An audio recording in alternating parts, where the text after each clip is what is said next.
Herkese merhabalar. Nefis Yemek Tarifleri mutfağına hoş geldiniz. Bugün sizlerle bir çeşit muzlu kek diyebileceğimiz banana bread tarifi paylaşacağım.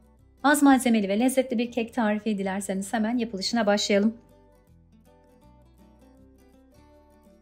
Öncelikle kabuğunu soyup doğradığımız 3 tane muzu rondoya alalım ve püre haline gelinceye kadar rondodan geçirelim.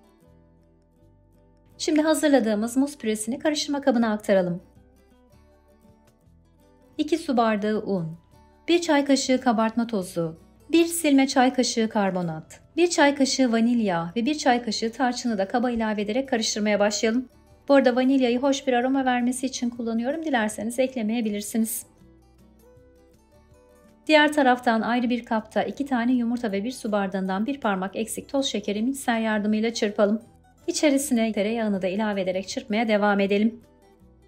Bu aşamada şeker ve çikolata yerine keçi boynuzu tozu kullanarak bu tarifi küçük çocuklar için de uygun hale getirebilirsiniz. İyice karıştırdıktan sonra hazırladığımız muz karışımını da kaba ilave edelim. Mikserle çırpmaya devam edelim. Son olarak karışıma 2 yemek kaşığı ceviz ve 2 yemek kaşığı damla çikolatayı da ekleyip spatula ile güzelce karıştıralım.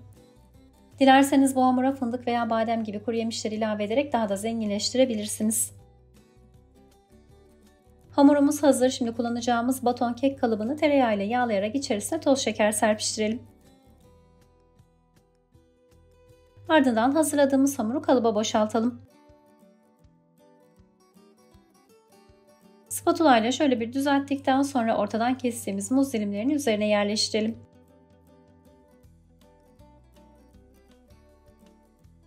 Önceden ısıttığımız 170 derece fırında fansız ayarda 50 dakika boyunca pişmeye bırakalım.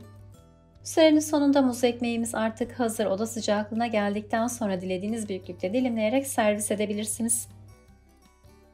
Şöyle bir dilim alarak sizlere yakından da göstermek istiyorum. İsmi muzlu ekmek olarak çevrilse de daha çok keke benzeyen çok lezzetli bir tarif. Sizlere de mutlaka denemenizi tavsiye ederim.